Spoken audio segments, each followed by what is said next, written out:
I grew up in a house that seemed very welcoming, which in hindsight was deeply ironic, because the feeling inside that house was anything but welcoming. Inside that house, there was a specific kind of tension that I grew up thinking was just how houses felt.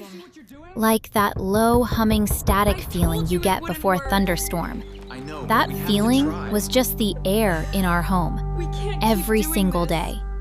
I didn't know it wasn't normal until I started going to other people's houses and realizing that not everyone's dinner table felt like a courtroom. Not everyone's living room had two people sitting on opposite ends of the sofa not looking at each other. Not everyone's bedtime sounded like muffled arguing through the walls. I genuinely thought that was just what families were like. My dad was not a bad person. I want to be clear about that too. He wasn't cruel or violent or anything like that. He was just absent. Even when he was physically present in the room, he was absent.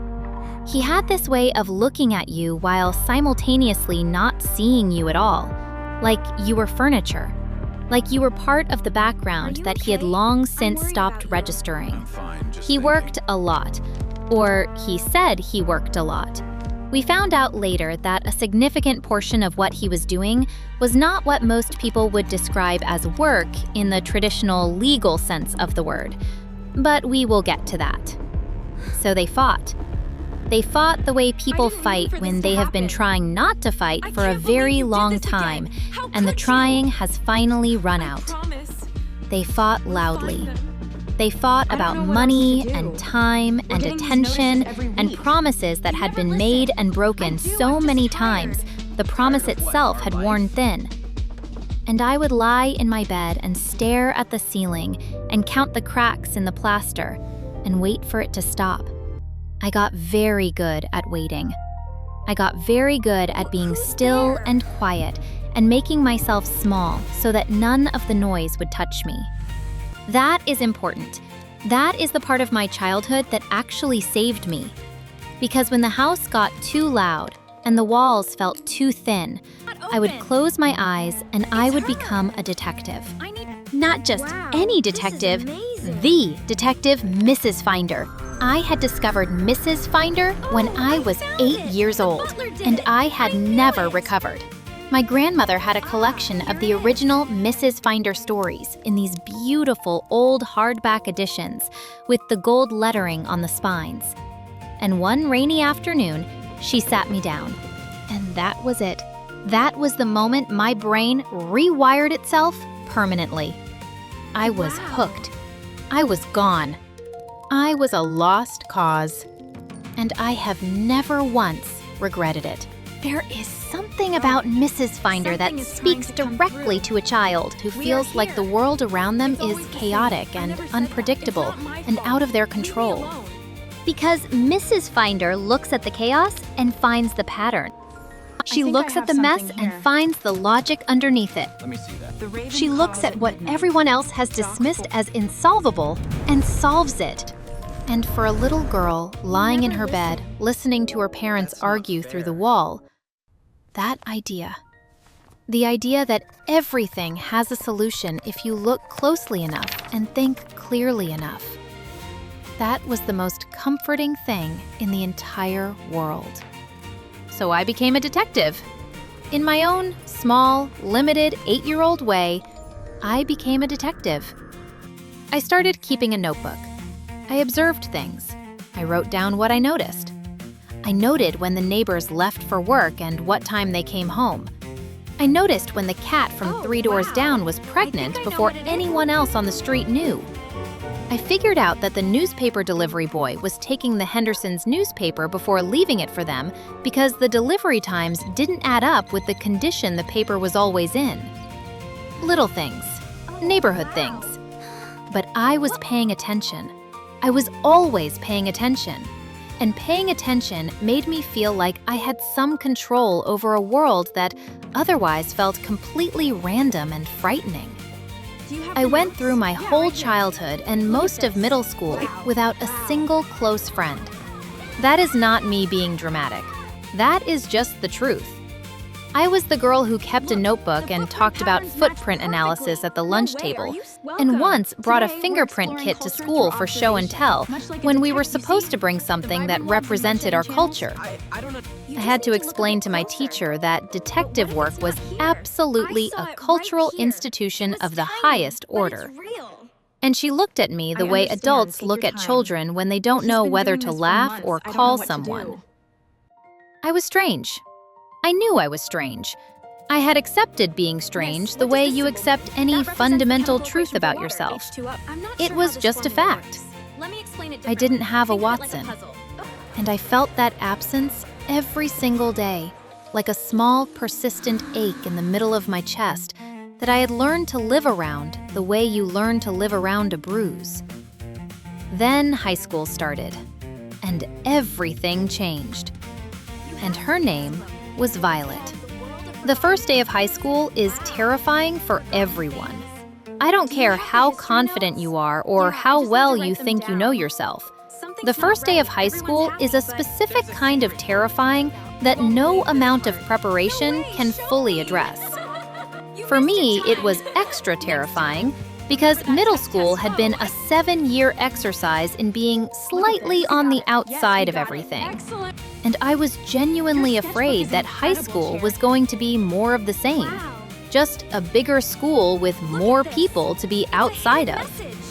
I got to my homeroom class 12 minutes early because I am the kind of person who gets to things 12 minutes early. And I sat down at a desk near the window, and I arranged my things the way I always arrange my things. Notebook on the left, 2 sharpened pencils parallel to each other above the notebook, eraser in the top right corner. Everything in its right place. I was ready. The classroom filled up around me. I noticed things the way I always notice things. The boy in the corner who held his pen in a way that suggested he was left-handed, trying to write right-handed. The girl near the door who kept glancing at it like she was calculating an escape route. The teacher who had coffee on his sleeve from this morning and hadn't noticed. These are the things I see. I can't not see them. It's just how my brain works. And then the door opened one more time, and in she walked. I noticed her immediately. Not because she was loud or flashy or doing anything designed to be noticed, but because of the exact opposite. She walked in the way people walk when they are hoping to be invisible and are almost achieving it, but not quite. There was something about her that pulled your eye even when she was trying not to pull it. She was tall, and she had this long, dark hair that she kept pushing behind her ear, and she was wearing a yellow cardigan that was a little too big for her, with the sleeves pulled down over her hands. She looked around the classroom with these wide, dark eyes that were taking everything in very quietly and carefully. And then she spotted the empty seat beside me, and something in her expression shifted very slightly. A decision. And she walked over. Hi. Is this seat taken? And I said no because it wasn't, and I went back to arranging my pencils. And I thought that would be the end of it. Oh my goodness! Is that a chocolate chip muffin? And I looked at my pencil case because I sometimes kept snacks in there. And sure enough, there was a chocolate chip muffin I had completely forgotten about from this morning. Yeah, I love those. Oh. You can get the most amazing ones from that juice store down the street from here. I actually had one there last week when I came to check out the school, and I literally thought about it for 3 days afterwards. Which is possibly a concerning amount of time to spend thinking about a muffin, but here we are. And I looked at her properly for the first time. And I thought, okay, this is interesting. Because she had just said 3 times as many words to me in 30 seconds as most people said to me in a week. And she had said them with this completely unself-conscious energy. Like she wasn't even aware she might be oversharing. Like talking was just something her mouth did automatically without consulting the rest of her. Sorry. I'm blabbering, aren't I? You can tell me to stop if you want. Kind of. Ha! You'll get used to it. And she laughed. It was a real laugh. The kind that comes from somewhere genuine rather than somewhere performed. And I thought, okay, something is happening here. I'm Violet, by the way. Do you want to be my friend? I know that's a weird thing to say, but honestly, trust me, we both need at least one friend if we want to survive the next 4 years. And I'd rather make that arrangement now, before everyone else has already figured out their groups. I'm Cherry. And yes, okay. Perfect. This is gonna be great. And she was right. It was going to be great. And then For the a butler while, the it culprit was all along. absolutely Oh, I knew it. great. No, you didn't. You It said was the greatest thing that had ever happened to me. We became best friends the way some people become best friends, which is to say, quickly and completely, and in a way that makes you look back later and struggle to remember what life felt like before them. Within 2 weeks of starting high school, Violet and I were inseparable. We walked to school together in the mornings. We sat together in every class we shared. We ate lunch together at a table by the window in the cafeteria, and we talked constantly. Not the kind of talking that fills silence just to fill it, but real talking.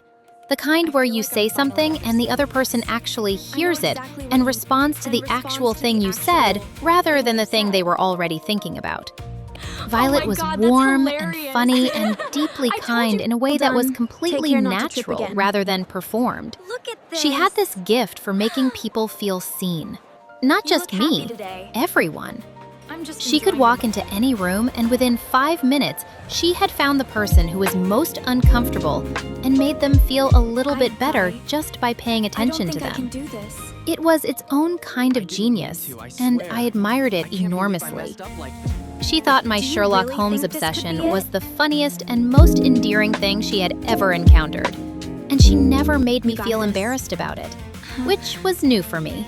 I had spent years feeling the vague, low-level embarrassment of being the girl who carried a magnifying glass, and she just didn't make that weird. The juice store. I should tell you about the juice store because it matters to this story more than you might think. It was called Fresh Start, and it was about a 5-minute walk from school, and it had these small tables by the window, and they made the most incredible mango lime smoothie I have ever had in my life. It was bright and cheerful, and the woman who ran it was called Mrs. Park, and she had this big smile, and she always remembered what we ordered. Violet and I went there at least 3 times a week. It was our place. It was the place where we solved arguments about homework and talked about our families and laughed about things that had happened at school and sat in comfortable silence when comfortable silence was what was needed. Now, I have to tell you about the garden gnome, because this is important context. I had been conducting an investigation into a neighbor's garden gnome. Over the course of 6 weeks, I had established through systematic observation that the gnome was being moved on a regular basis. I had documented 12 individual position changes. I had recorded footprint evidence. I had written a 12-page report. Violet read it. Cherry. Did you seriously write a 12-page report on why our neighbor's garden gnome keeps moving? Violet, someone is moving it. The footprints are 3 centimeters apart, which indicates… It's the wind, Cherry. Gnomes do not move in the wind. The displacement pattern is consistent with deliberate repositioning occurring between the hours of… Cherry, that's elementary. You've been waiting to say that all day, haven't you? Since breakfast, actually. Oh, my. She always laughed at that, every single time, and I loved her for it. And despite my very particular personality, Violet never once made me feel like I was too much. She was my Watson. I had always wanted a Watson. But then everything started to unravel, and it started at home. I came back from school one Tuesday afternoon and walked into absolute chaos. I noticed it before I even opened the door. Dad's car was in the driveway at 4:30 in the afternoon. That was wrong. The bag on the front step. That was wrong. And when I opened the door, I heard Mom's voice, and it was not her regular voice. Let go of my hand. That's it. I can't live with someone who does what you do. We're done. Get out of my house. Please, not here. Not in front of Cherry. Why not? She should know what kind of father she has. Tell her how you have been taking money from people. Regular people. People who trusted you. Tell her about the scheme you have been running. Tell her that people have given you their savings and their retirement money. Because you told them you could make it grow. And instead, you have been using it to pay your own bills and tell lies to stay ahead of it all. Tell her that you are not the man either of us thought you were. Please, go. The silence that followed that was one of the most complete silences I have ever experienced. It had weight to it. It had texture. My dad looked at me, and then he picked up the bag that was already packed by the door, and he walked out, and the door closed behind him. And that was it. That was the end of my family as I had known it. I stood in the hallway for a moment. My brain was doing the thing it does, where it keeps trying to process information that doesn't quite fit into any existing category. The information was too large and too strange and too close to home. Illegal. The word illegal kept bouncing around my head like something I couldn't catch. I didn't even cry. I just went upstairs, closed my door, and sat on the floor. Not on the bed, on the floor, with my back against the foot of the bed and my knees up. And I just sat there. Cherry, sweetheart, can I come in? I didn't answer, but she came in anyway. And she didn't sit on the bed and pull me up. She sat down on the floor beside me, which is the thing I will always remember most. She chose the floor. I know this is a shock, darling. And I know it doesn't make any sense right now. But you and I are going to be absolutely fine. I promise you that. We are a team. Remember that. Okay. You shouldn't be The next here. morning, It's not I safe. went to school feeling like I was walking through fog. But then I saw Hi, Violet I've by been the waiting lockers, for you. and I felt just a little bit better. Because that was always how it worked. Whatever was wrong, I saw seeing signs of the Violet science made it fair. Are you slightly less interested? wrong. Oh, yeah, I saw them I just needed to together. talk to her. I don't Just for 5 understand. minutes. Just to hear her voice and feel like a normal person again. He was with... Hey, I had the most terrible day yesterday. Can we skip first period and just sit outside somewhere? I really need to talk. Do you And think she this looked will at work? me. I'm sure something it will. was Don't wrong. Worry, just try it. And why exactly would I want to do that? What? I actually looked behind me to check whether she I was have talking something to to tell someone you. else. Sorry? I don't have time for you. That I evening, found him. I made a decision. Sato. I was going to follow Sato.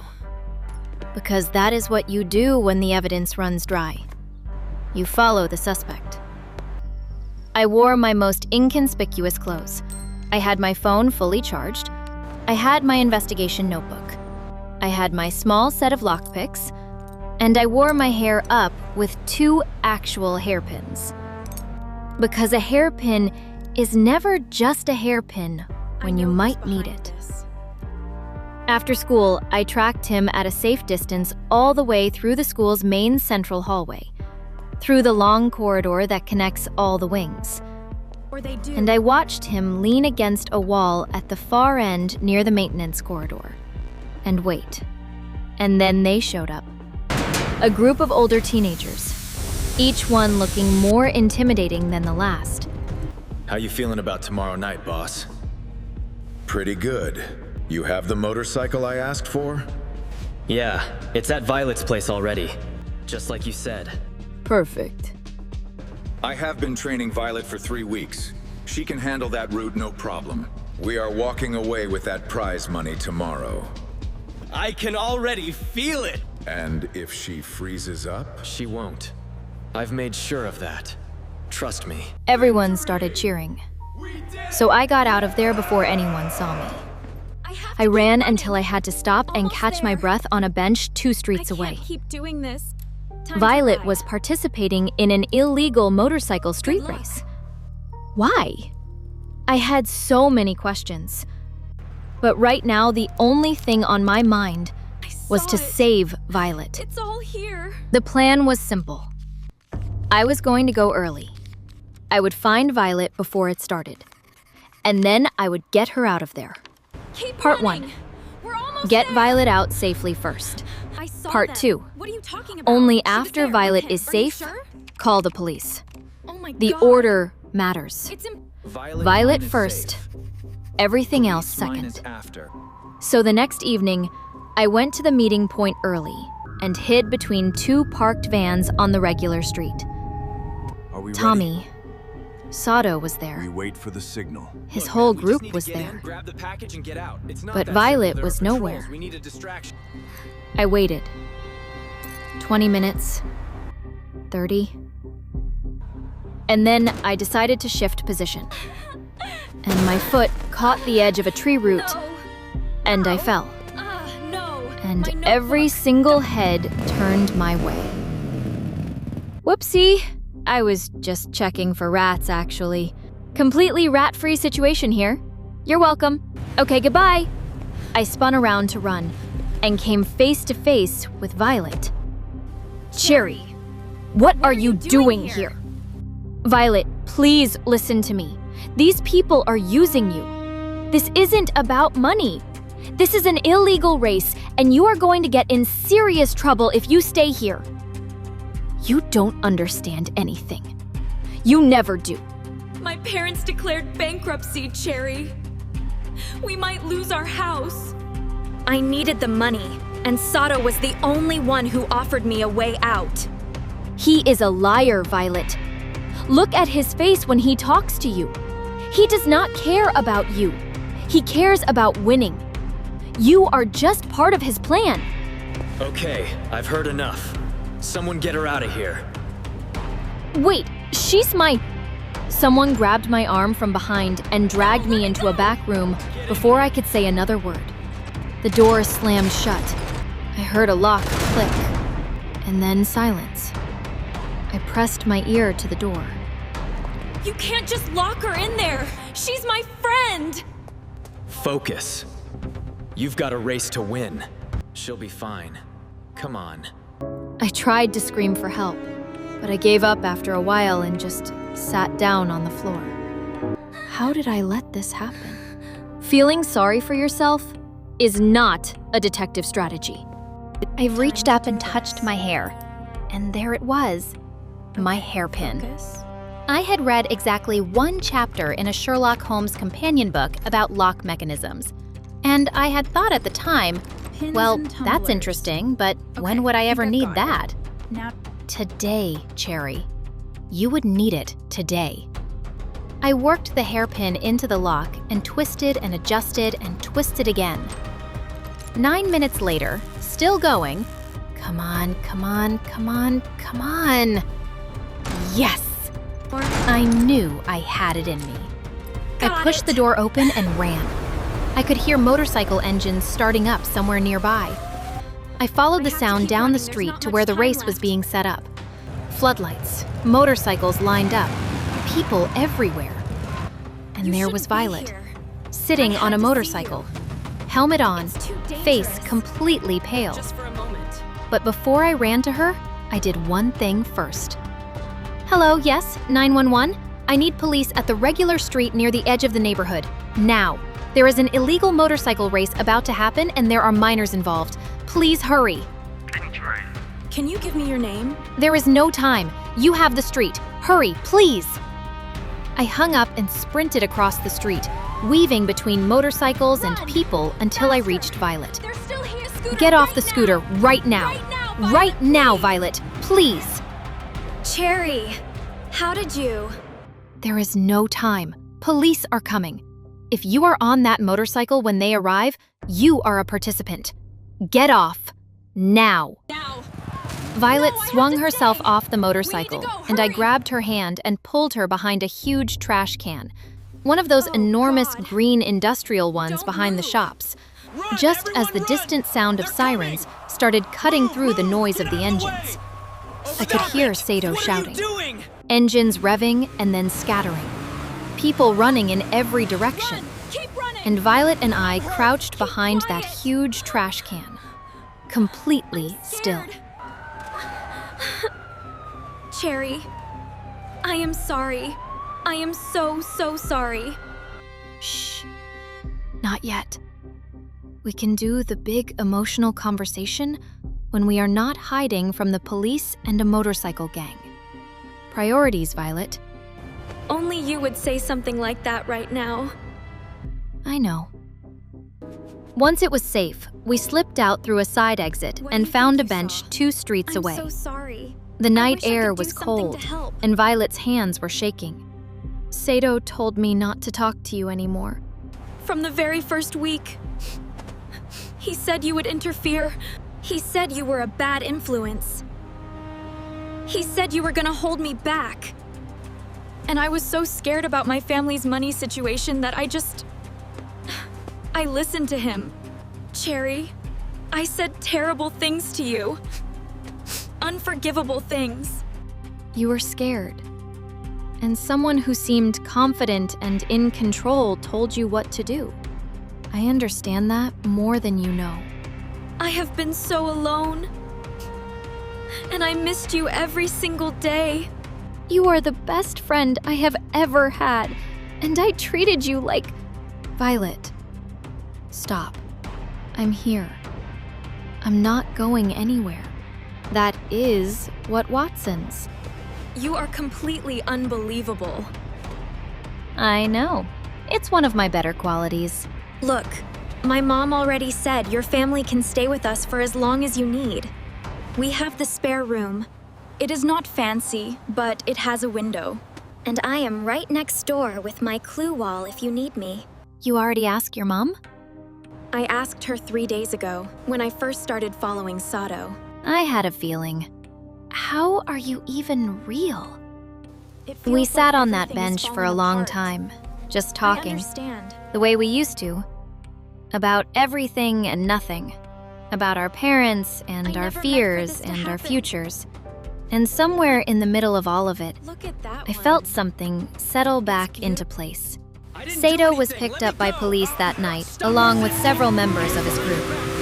The street race was shut down before a single motorcycle closer. crossed the finish line. Welcome, Violet's family welcome. moved It's in so with good us to the see following you. week. Welcome. We've And been my waiting mom, for you. who had been quietly rebuilding Welcome, herself, We're so glad you're here. welcomed them in. We just made fresh. Like Welcome it was home, the most dear. We're so natural happy thing to in the see world. you. It's wonderful to have you Because back. she understood. Welcome, girls. When everything We've got falls everything apart, set up for you. the only thing that holds I've you missed together so much. is the people who refuse to let go. Recommend the bibimbap. Months later, we It's went back to excellent Fresh today. Start. We sat at our fresh table by the juice. window, and Mrs. Park started making our usual Thank before we you. even sat down. I haven't seen you two in a long time.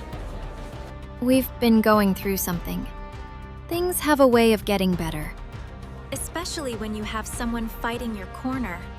Violet looked at me when Mrs. Park said that. You fought my corner. Someone had to. You weren't doing it very effectively from inside the situation. No, I really wasn't. Thank you, Cherry. You're welcome, Violet.